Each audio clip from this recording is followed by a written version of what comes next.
Olá, meu nome é Raíssa Rebeca Albuquerque Cavalcante.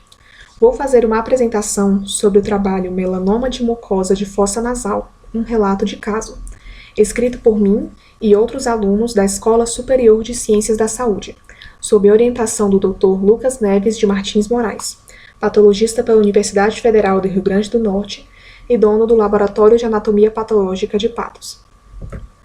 O presente caso foi apresentado primeiramente aos alunos pelo Dr. Lucas em uma aula da Liga Acadêmica de Patologia da ESCS. A doença relatada, melanoma de mucosa, é um tumor raro, agressivo e de prognóstico reservado. Assim, devido ao fato de essa doença ser incomum e, do ponto de vista científico, interessante, decidimos fazer um relato desse caso, para conscientizar a comunidade médica da existência desse diagnóstico e os pacientes da necessidade de não menosprezar os sintomas relacionados. Então, para conceituar melhor, o melanoma de mucosa é uma neoplasia maligna que se origina nos melanócitos. Esse tumor é de ocorrência rara e costuma ser agressivo. Quando se origina em cabeça e pescoço, como é neste presente caso, ele tem um grande potencial metastático para o sistema nervoso central e, consequentemente, tem um prognóstico reservado. Então, sobre o caso clínico em si. Paciente do sexo feminino, de 48 anos.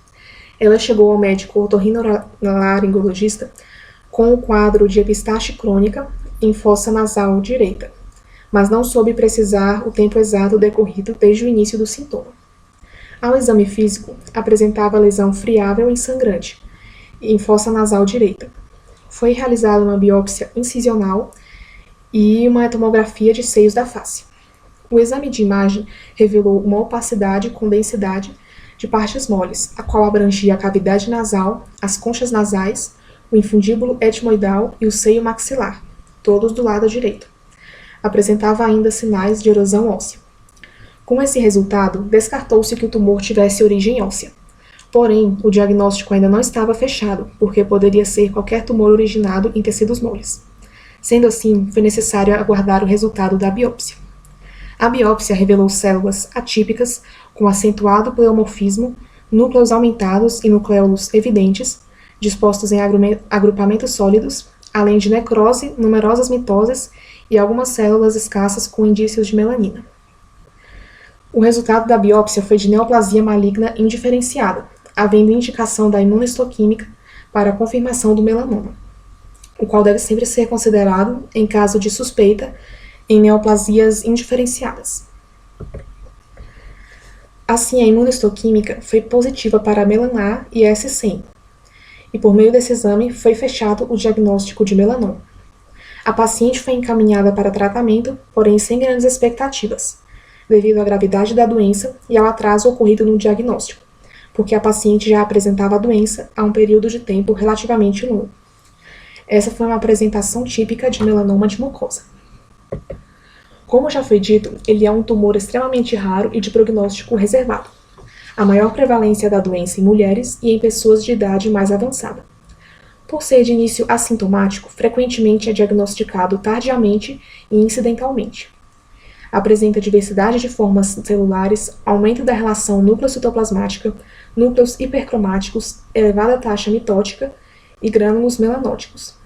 O diagnóstico definitivo se dá mediante biópsia, com destaque para a imunohistoquímica, com as células positivando para proteínas S100, vimentina, HMB45 e melan-A. A imunohistoquímica é imprescindível para possibilitar o diagnóstico de neoplasias indiferenciadas, como a em questão. Os pacientes costumam apresentar obstrução nasal e epistaxe, o que dificulta uma suspeição diagnóstica precoce. O tratamento envolve cirurgia e radioterapia, além dos cuidados paliativos, quando apropriado. Há taxas que indicam uma taxa de sobrevida de apenas 13% em 5 anos. Assim, nota-se que é uma entidade clínica com apresentação sindrômica inespecífica, obstrução nasal e epistaxe. A partir disso, faz-se necessárias novas investigações para a otimização da suspeição diagnóstica, de modo a identificar os pacientes em uma janela terapêutica favorável. Caso seja detectada uma lesão suspeita, é mandatória a biópsia. O diagnóstico definitivo é feito mediante imunohistoquímica realizada nesse material. Após o diagnóstico definitivo, o tratamento é cirúrgico, tendo a radioterapia como adjuvante. Diante do prognóstico dessa doença, é adequado considerar a possibilidade da realização de cuidados paliativos. Essas foram as referências bibliográficas utilizadas, um total de 6 artigos. Muito obrigada.